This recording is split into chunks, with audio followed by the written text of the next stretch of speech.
ከወንበዴ የተገኘ የማይመስል ለኛ ለወንበዴዎቹ የሚጠቅም ትልቅ ጸሎት ነው የጸለየው።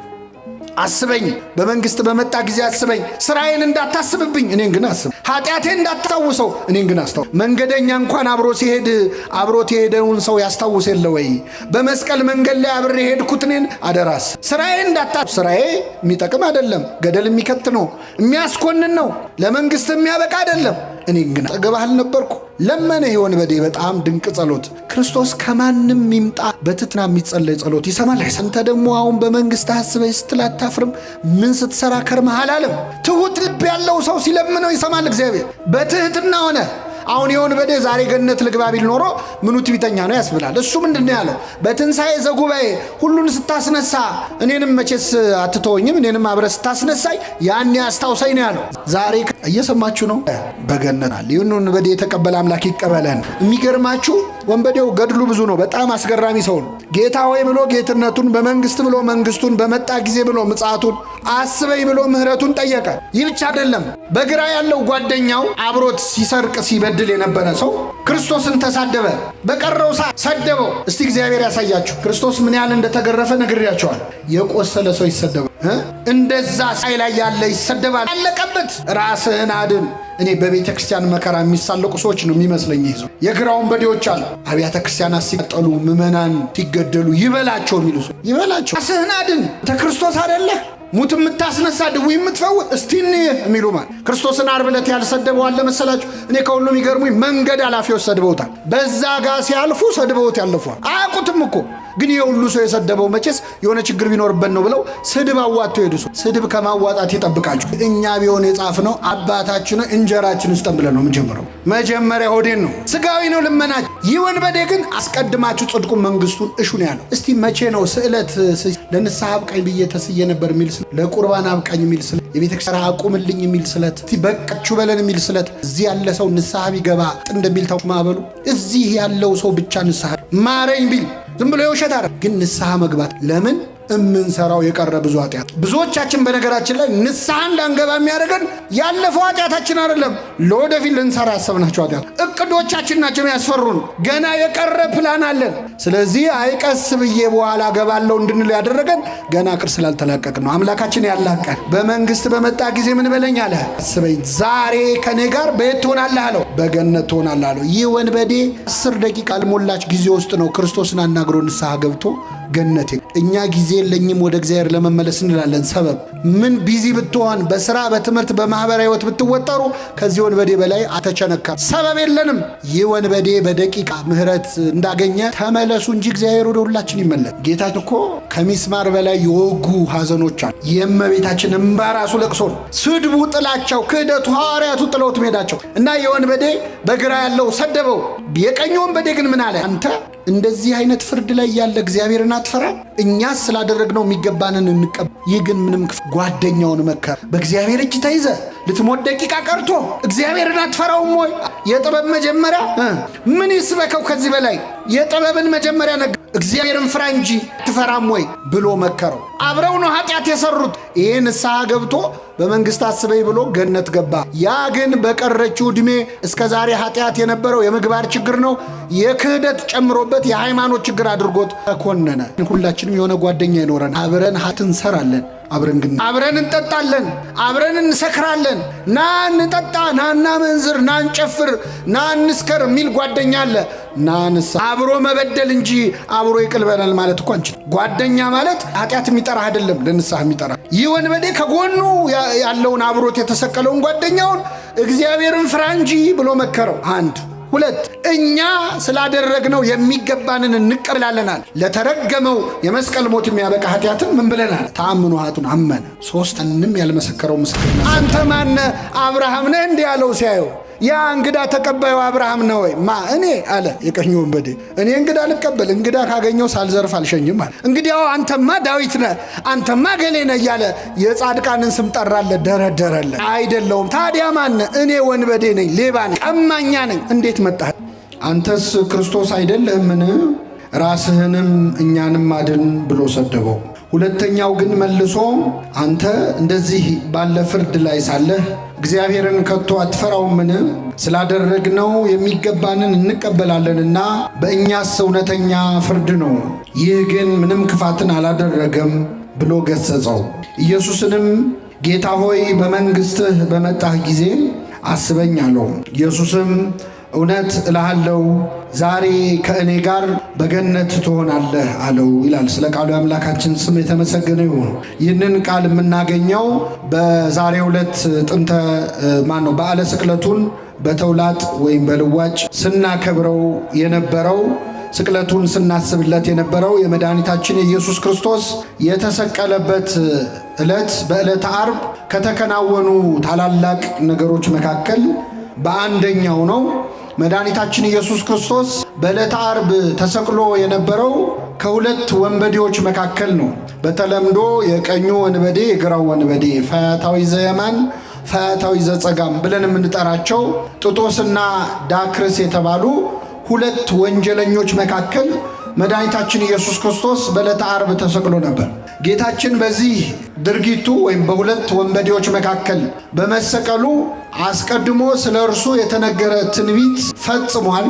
ሌላም ደግሞ ትንቢትን ተናግሮ አስቀድሞ ስለ እርሱ የተነገረው ትንቢት ምንድነው? በትንቢተ ኢሳይያስ ምዕራፍ 53 ላይ እንግዲህ የብሉይ ኪዳን ወንጌል ተብሎ ከሚጠሩ መጽሐፍት መካከል አንዱ ነው ትንቢተ ኢሳይያስ። በ53ኛው ምዕራፍ ላይ ነቢየ እግዚአብሔር ኢሳይያስ በዕለተ ዓርብ ክርስቶስ የሚቀበላቸውን መከራዎች ከሩቅ ያለውን መንፈስ ቅዱስ አቅርቦ አሳይቶት ስለነበር የክርስቶስን ግርፋቱን፣ ሕማሙን፣ ስቃዩን አይቶ በእርሱ ቁስል እኛ ምን አለን? ተፈወስን። እንደ በግ ለመታረድ ተነዳ፣ በሸላቾቹ ፊት ዝም እንደሚል በግ እንዲሁ አፉን አልከፈተም ብሎ ስለ ክርስቶስ መከራ ከተናገረ በኋላ በመጨረሻ ከአመፀኞች ጋር ተቆጠረ ብሎ ተናግሮ ነው። ከምኖች ጋር? እኛን ከጻድቃን ጋር፣ እኛን ከቅዱሳን ጋር፣ እኛን ከንጹሐን ጋር ሊደምረን እሱ ከምኖች ጋር ተቆጠረ?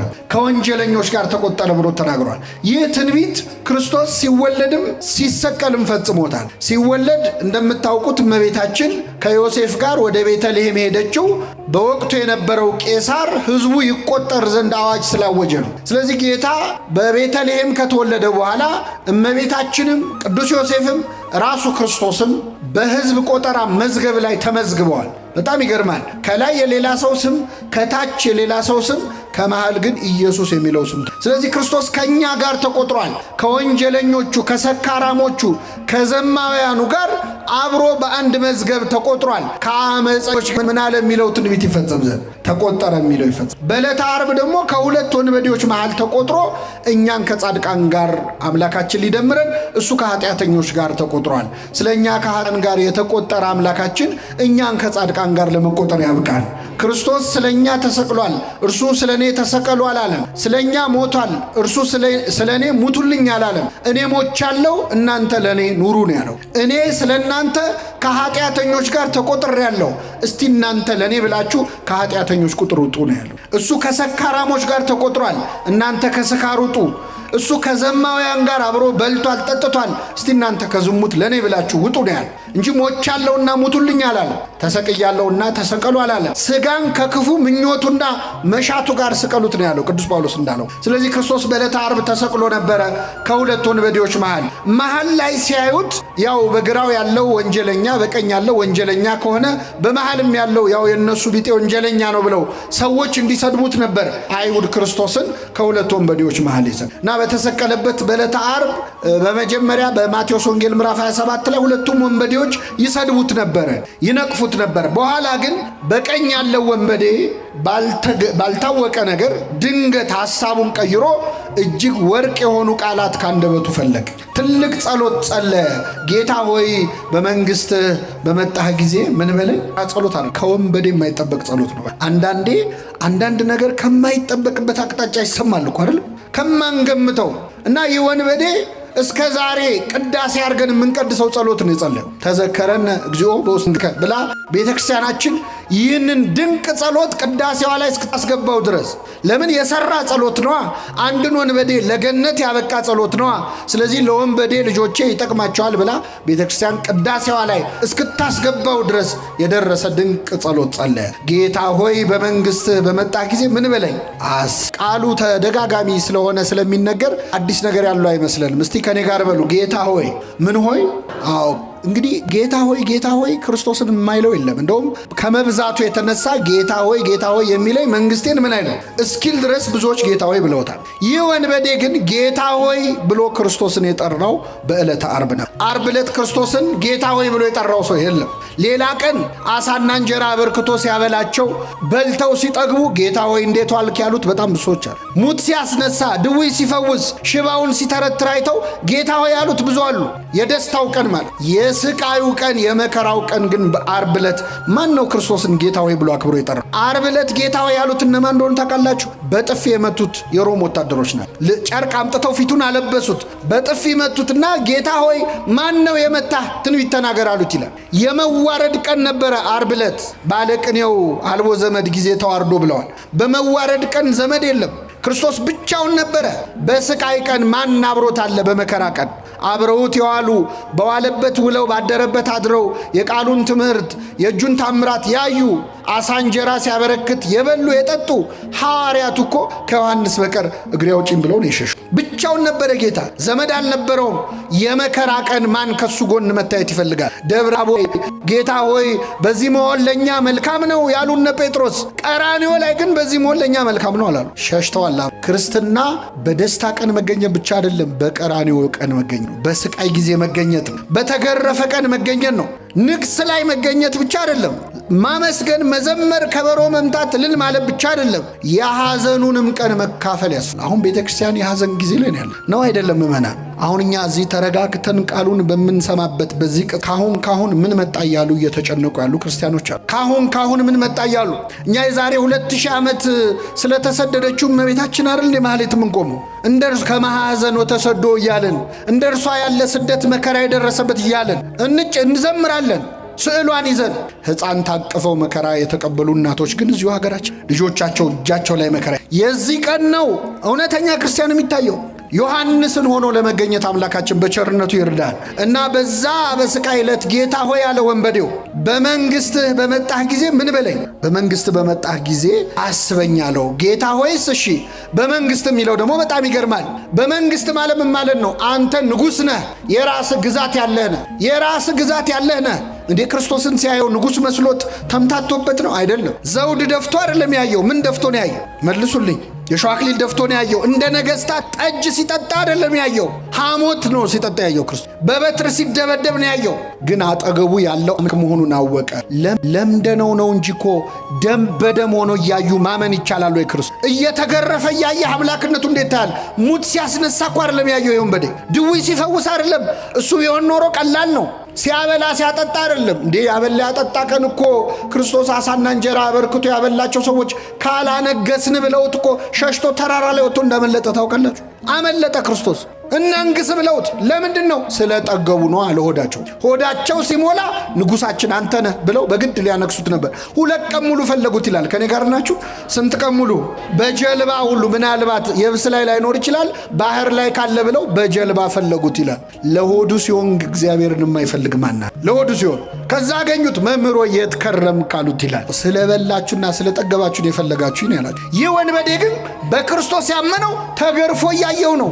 ፊቱን ውበቱን አይቶ አይደለም። አንዳንድ ሰዎች የክርስቶስን መልኩን አይቶ ያመኑ ሰዎች አሉ። የወደዱት ፊቱን ለማየት ከሰው ልጆች ይልቅ መልኩ ያማረ ነው እንዳለ ነቢየ እግዚአብሔር ዳዊት ፊቱ ስለሚያምር ሊያዩት የመጡ ሰዎች አሉ። ዓርብ ዕለት እኮ ክርስቶስ እንኳን ውበት መልክ የለውም፣ መልክና ውበት የለውም ነው ያለው ነቢዩ። ምንና ምን የለውም? ውበቱን ተዉት፣ መልክ የለውም። አይኑ የቱጋ አፍንጫ የቱጋ እንዳለ ማወቅ እስከማይቻል ፊቱ በደም ተለውሷል። ዓርብ ዕለት የሚያየው ሰው የሚያየው የተሰቀለ ስጋ ነው። ታውቃላችሁ? የተሰቀለ ስጋ ነው የሚያየው። ለማየት እንኳን ያሰቅቅ ነበር። ወደ እሱ አቅጣጫ ማየት ይጨንቅ ነበር። ፊቱን እንደሚያዞርበት ሆነ ይላሉ። የሚያዩት ሰዎች በደንብ ለማየት እስኪጨነቁ ድረስ። ለምን? የተገረፈው 6660 ጊዜ ነው። የእኛ ቤተክርስቲያን 666 ጊዜ ትላለች። ቅዱስ ኤፍሬም ሶርያዊ ግርፋቱን መቁጠር እንችላለን፣ ህመሙን ግን መቁጠር አይቻልም ይላል። ምን ያህል እንዳመመው መቁጠር አይቻልም። ይህን ያህል ተገረፈ እንጂ ይህን ያህል አመመው ማለት የተገረፈው እኛ ለቡሄ በምናጮኸው ጅራፍ ይመስላችኋል? አይደለም። ሮማውያን ጆሲፈስ ፍላቪየስ የሚባለው የሮማውያን ታሪክ ጸሐፊ ሮማውያን የሚገርፉት በብረት ቁርጥራጭ ነው ይላል። በተቆራረጠ ብረት በሚስማርና በሾሎ አጥንቶች ነው። ስለዚህ አንድ ሰው ሲገረፍ ስጋው ላይ ያ ሚስማር ይሰካል፣ ያ አጥንት ይሰካል እና ሲያነሱት ስጋውን እየነጨ ነው የሚደርሱ እና አንዳንዴ እንደውም በጣም ብዙ ስጋ ይነጭና አራግፈው ነው ቀጥሎ የሚገርፉ። የለበሰው ልብስ እኮ በደም ቀይ ነበር። ቀሚስ ለምን ቀላ? ነቢዩ ኢሳይያስ ቀድሞ አይቶት ከሩቅ እኮ ነው። ቀሚስ ለምን ቀላ? ወይን እንደሚጨምቁ ሰዎች ለምን መሰለ ቀሚስ ይላል። ዓርብ ዕለት እኮ እነሱ ቀይ ልብስ ለማልበስ ደከሙ እንጂ ቀድሞ እኮ ልብሱ ቀይ ሆኗል፣ በገዛ ደሙ ማለት። እንደዛ እየተሰቃየ አይቶ ግን አመነበት። የቀኝ ወንበዴ አምላክ መሆኑን አወቀ። ንጉሥ ነህ አለ። በመንግስት አለ። በመንግስት ብቻ አይደለም፣ በመጣ ጊዜ አስበኝ። ምን ባልክ ጊዜ ምን ማለት ነው? አሁን እንደማይ ሞታ አትቀርም፣ ከሞት ትነሳ፣ ተነስታ አትቀርም፣ ወደ ሰማይ አርጋ አትቀርም፣ ዳግም ልትፈርድ በመጣ ጊዜ። አይገርማ? አጠገቡ ያለው ሞቶ እንደማይቀር ከሞት ተነስቶ እንደሚያርግ አርጎ እንደማይቀር እንደሚመጣ ሊፈርድ እንደሚመለስ አውቋል ወንበዴው። በምን አወቀ? ኢትዮጵያዊ ሊቅ ቅዱስ ያሬድ ዛሬ አባቶቻችን ሲያዜሙት የነበረው ፈያታዊ ዘየማን መኑ መሐረከ ታይምር ዘንተ፣ የቀኝ ወንበዴ ይህንን እንድታውቅ ማን ነው ያስተማረ? የት ነው የተማርከው? አጠገቤ ያለው ንጉሥ መሆኑን በምን አወቅ? ምጽአቱን ማን ነገረ? ብሎ ቅዱስ ያሬድ ይጠይቀዋል። ከዛ ራሱ ቅዱስ ያሬድ በመንፈስ ቅዱስ ተቃኝቶ ራሱ ይመልሳል። ነቢያትን አልተከተልኩም፣ ነቢያት አላስተማሩኝም፣ ሐዋርያትም አልሰበኩኝም፣ ፀሐይ ጠቅሳ ጠራችኝ፣ እሷን ባየው ጊዜ አመንኩኝ። ይህንን ወንበዴ የመለሰችው ማን ነበረች? ፀሐይ ጨለመ፣ ጨረቃ ደም መሰለ፣ ከዋክብት ረገፉ። ያኔ የፀሐይ አምላክ አጠገቡ እንዳለ አወቅ። ፀሐይን አይቶ የወንበዴ ተመለሰ። በፀሐይ ስብከት ንስሐ ባኛ ስንት ስብከት ሰምተናል? እስቲ ንገሩኝ፣ ስንት ስብከት ሰምተናል? ተመለስ ያለው ፀሐይ አይቶ ይመለሳል። ተመለስ ያለው መመለስ ያቃተው ደግሞ 30 ስብከት ሰምቶ ያወዳድራል። የዛሬው ጥሩ ነው ይላል። ጴጥሮስ ዶሮ ሲጮ ሰምቶ ነው ንስሐ ይገባ። ምን ሲጮ? እኛ ስንት ዶሮ ሲጮ ሰማ? እኛ ብንሆን አርደን እንበላው ነበር አይደል? እና ወንበዴው ተመለሰ። ይህን ወንበዴ የመለሰው ፀሐይ ብቻ ነበረች ይላል ቅዱስ ያሬድ። ኧረ የለም ይላል ቅዱስ ዮሐንስ አፈወርቅ ደግሞ። አይመስለኝም፣ ፀሐይ ብቻ አትመስለኝም። ክርስቶስ እዛው መስቀል ላይ የተናገረው ንግግር ሳይሆን አይቀርም የዚህን ወንበዴ ልቡን የሰው። ምን ብሎ ተናገረ? የሚያደርጉትን አያውቁምና ምን በላቸው? ይቅር በላቸው። ገና ሚስማሩ ከእጁ ሳይወጣ ገና ችንካሩ ልቡ ድረስ እያመመው የሚያደርጉትን አያውቁምና ይቅር በላቸው ሲል ሲሰማ ይህ ወንበዴ በክርስቶስ ርኅራኄ ውስጥ በክርስቶስ ፍቅር ውስጥ የእሱ ጭካኔ ጎልቶ ታየ። ስለዚህ ምን አለ? ጌታ ሆይ በመንግስት ምን በለኝ ያለ ኢትዮጵያዊ ሊቅ አባ ጊዮርጊስ ዘጋስጫ ደግሞ የለም ይህንን ወንበዴ ፀሐይም የጌታ ንግግር ማይለኝ ከጌታ አጠገብ አይደል የተሰቀለው? ምናልባት የክርስቶስ ጥላው የመስቀሉ ጥላ እሱ ላይ አርፎበት ሳይሆን አይቀርም የዚህ ወንበዴ ልብ የተመለሰው ይላል። ጌታችን በእውነት በሁላችን ላይ ጥላውን ያሳርፍብን። አዎ የጴጥሮስ ጥላ ይፈውስ የለ የክርስቶስ ጥላ ምናልባት ልቡን ሳይመልሱ አይቀርም። ለምንድን ነው የሁሉ የሚያደንቁት ሊቃውንቱ? እንደው ምን እንዴት ሊያቅ ቻለ የሚሉት የጸለዩ ጸሎት ስለ ጌታ ሆይ በመንግስት በመጣ ጊዜ ምን በለኝ። ድንቅ ጸሎት ከወንበዴ የተገኘ የማይመስል ለእኛ ለወንበዴዎቹ የሚጠቅም ትልቅ ጸሎት። አስበኝ፣ በመንግስት በመጣ ጊዜ አስበኝ። ስራዬን እንዳታስብብኝ እኔን ግን አስብ። ኃጢአቴን እንዳታስታውሰው እኔን ግን አስታው። መንገደኛ እንኳን አብሮት የሄደውን ሰው ያስታውስ የለ ወይ? በመስቀል መንገድ ላይ አብሬ ሄድኩት እኔን አደራስ። ስራዬን እንዳታስበው። ስራዬ የሚጠቅም አይደለም፣ ገደል የሚከት ነው፣ የሚያስኮንን ነው፣ ለመንግስት የሚያበቃ አይደለም። እኔን ግን አጠገብህ አልነበርኩ? ለመነ ይህ ወንበዴ በጣም ድንቅ ጸሎት። ክርስቶስ ከማንም ይምጣ በትትና የሚጸለይ ጸሎት ይሰማል አይሰማም? አንተ ደግሞ አሁን በመንግስት አስበኝ ስትል አታፍርም? ምን ስትሰራ ከርመሃል አለም። ትሁት ልብ ያለው ሰው ሲለምነው ይሰማል እግዚአብሔር በትህትና ሆነ። አሁን የወንበዴ ዛሬ ገነት ልግባ ቢል ኖሮ ምኑ ትዕቢተኛ ነው ያስብላል። እሱ ምንድነው ያለው? በትንሣኤ ዘጉባኤ ሁሉን ስታስነሳ እኔንም መቼስ አትተወኝም፣ እኔንም አብረህ ስታስነሳይ ያኔ አስታውሰኝ ነው ያለው። ዛሬ ከኔ ጋር ቤት ትሆናለህ ነው። እየሰማችሁ ነው? ዛሬ ከኔ ጋር ቤት ትሆናለህ፣ በገነት ትሆናለህ። ይህን ወንበዴ የተቀበለ አምላክ ይቀበለን። የሚገርማችሁ ወንበዴው ገድሉ ብዙ ነው። በጣም አስገራሚ ሰው ነው። ጌታ ሆይ ብሎ ጌትነቱን፣ በመንግስት ብሎ መንግስቱን፣ በመጣ ጊዜ ብሎ ምጽአቱን፣ አስበኝ ብሎ ምህረቱን ጠየቀ። ይህ ብቻ አይደለም። በግራ ያለው ጓደኛው አብሮት ሲሰርቅ ሲበድል የነበረ ሰው ክርስቶስን ተሳደበ። በቀረው ሰዓት ሰደበው። እስቲ እግዚአብሔር ያሳያችሁ ክርስቶስ ምን ያህል እንደተገረፈ ነግሬያቸዋል። የቆሰለ ሰው ይሰደባል ወይ? እንደዛ ስቃይ ላይ ያለ ይሰደባል ወይ? አለቀበት። ራስህን አድን። እኔ በቤተ ክርስቲያን መከራ የሚሳለቁ ሰዎች ነው የሚመስለኝ። ይዘው የግራ ወንበዴዎች አሉ። አብያተ ክርስቲያናት ሲቀጠሉ፣ ምዕመናን ሲገደሉ ይበላቸው የሚሉ ሰዎች ይበላቸው። ራስህን አድን። አንተ ክርስቶስ አይደለህ? ሙት የምታስነሳ ድውይ የምትፈውስ እስቲ የሚሉ ማለት ክርስቶስን ዓርብ ዕለት ያልሰደበው አለ መሰላችሁ? እኔ ከሁሉም ይገርሙኝ መንገድ ኃላፊዎች ሰድበውታል። በዛ ጋር ሲያልፉ ሰድበውት ያለፏል። አያውቁትም እኮ ግን የሁሉ ሰው የሰደበው መቼስ የሆነ ችግር ቢኖርበት ነው ብለው ስድብ አዋጥተው ሄዱ ሰዎች። ስድብ ከማዋጣት ይጠብቃሉ። አሁን በዚህ በሚዲያ ዘመን አናጣራም እኮ የሆነ ሰው 10 ሰው ከሰደበው 30 ሰው ይጨምርለታል። የሚያውቀውም የማያውቀውም የሆነ ስድብ ያዋጣል።